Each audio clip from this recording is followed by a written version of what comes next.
जीवन बगिया ऐसी उलझी, फूलोगे कब कांटे ज्यादा, सिमटा जीवन डूबी सांसें, आना है तो अब भी आजा।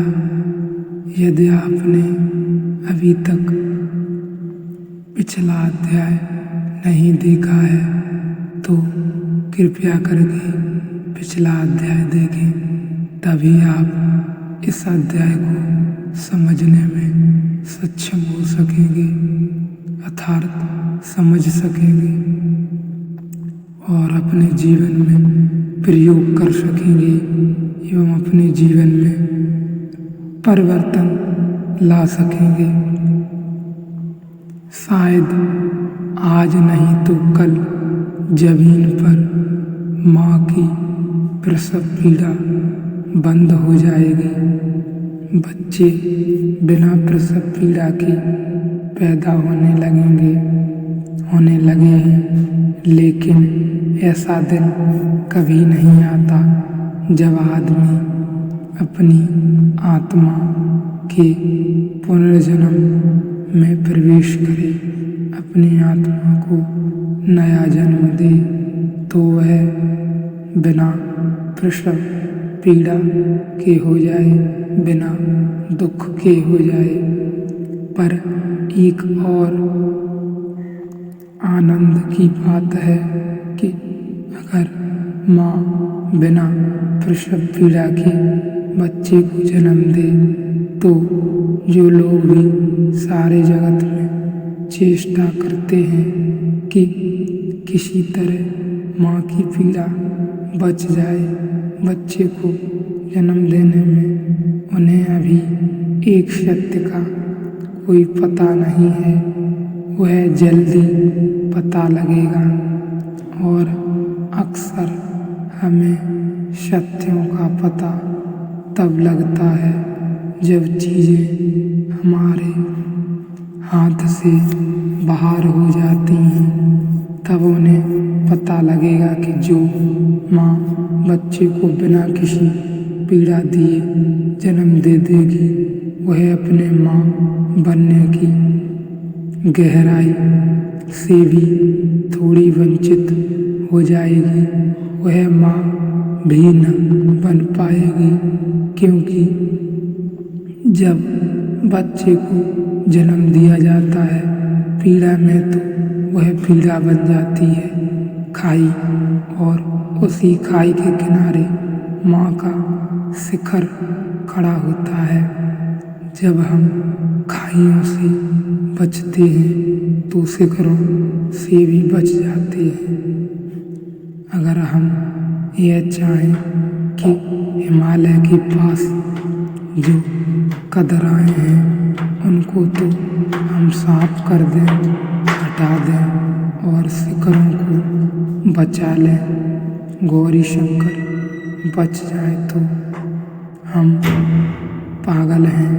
हमें जीवन के तर्क का कोई पता नहीं है। शिखर होते ही इसलिए हैं कि खाइयाँ होती, खड्डे होते हैं। असल में शिखर और खड्डे संयुक्त सात हैं, सब मिलाकर सात हैं। आदमी लेकिन भूलें करता है, निरंतर एक जैसी लगातार भूलें करता है। आदमी ने सोचा कि हम सब दुख मिटा दें तो बहुत सुख हो जाएगा, लेकिन बड़े आनंद की बात है जब सब दुख मिट जाते हैं तो पता चलता है कोई सुख बचा नहीं, क्योंकि वे सब मिलाकर साथ थे। इसलिए अक्सर देखने में आता है कि गरीब आदमी से भी ज़्यादा दुखी हो जाता है, अमीर आदमी गरीब समाजों से ज़्यादा पीड़ित हो जाते हैं। समृद्ध समाज आज पश्चिम की तकलीफ यही है कि उन्होंने बहुत से दुख मिटा दिए जिनकी वजह से हम दुखी हैं। उन्होंने वे सब दुख मिटा लिए। इस आशा में बड़ी मेहनत की उन्होंने कि उन्होंने जिस दिन दुख न होंगे उस दिन सुख बच जाएंगे। दुख मिट गए, पता चला कि उन्हीं के साथ सुख भी मिट गए। खाइयाँ मिट गईं, शिकर भी मिट गए, रातें तो मिट गईं, साथ में दिन भी मिट गए। कांटे तो हमने झाड़ कर साफ कर दिए गुलाब के पौधे से, लेकिन हम कांटे झाड़ने में लगे रहे। जब हमने ऊपर नजर उठाई तो पाया कि फूल भी गिर चुका है। वह उन कांटों के साथ ही होता था, वे सब मिलाकर साथ ही थे। लेकिन यह कभी हो सकता है कि बच्चे बिना पीड़ा के पैदा होने लगे।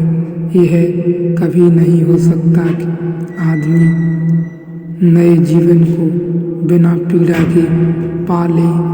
यह नहीं हो सकता है। इसका कारण है कि हम जो भी अब तक हैं उसे तोड़ना पड़ता है, उसे मिटाना पड़ता है, उसे समाप्त करना पड़ता है।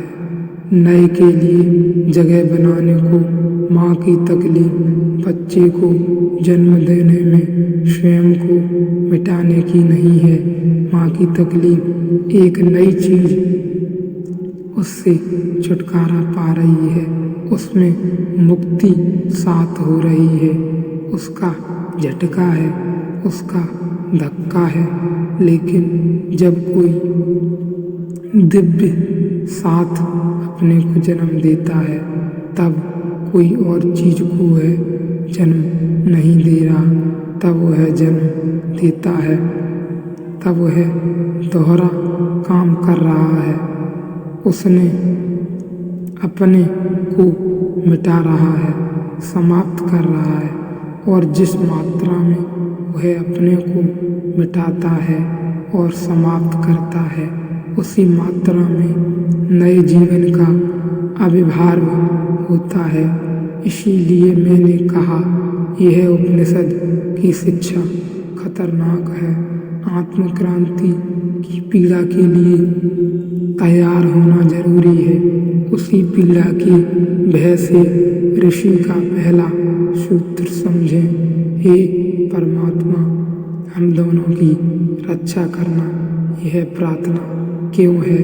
हम आप सबके मन में प्रश्न होगा, यह ऋषि शुरू में ही इस उपनिषद से रक्षा की प्रार्थना क्यों करता है? क्या आप सोचते हैं जरूर इस मकान पर छप्पर न रहा होगा? क्या आप सोचते हैं कि इसके पास खाने को रोटी नहीं रही होगी? क्या आप सोचते हैं कि यह भूखा मर रहा होगा, कि इसके पास वस्त्र न होंगे? यह रक्षण फिर किस बात का कर रहा है? यह किस बात की रक्षा के लिए आकांक्षा की जा रही है?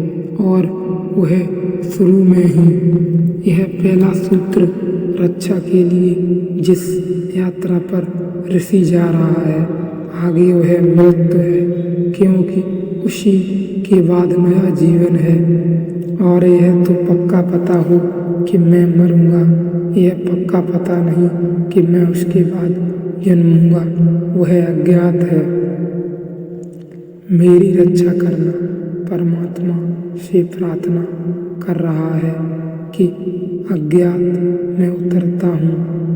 आज खतरा साफ है, मौत दिखाई पड़ती है, बीज की मौत ही दिखाई पड़ती है। वृक्ष कैसे दिखाई पड़ सकता है? टूटेगा इतना ही दिखाई पड़ता है, मिटेगा लेकिन वृक्ष भी होगा। आँखें, फूल भी कभी खिलेंगे। उनकी कैसे कल्पना भी कैसे हो सकती है कि आगे फूल भी खिलेंगे।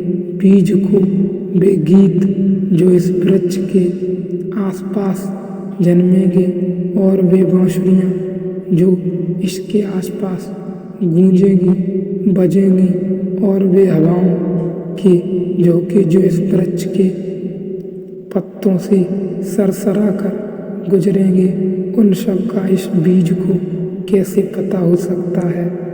बसंतों की इसे अभी क्या खबर है। और वर्षा में जब इस वृक्ष के ऊपर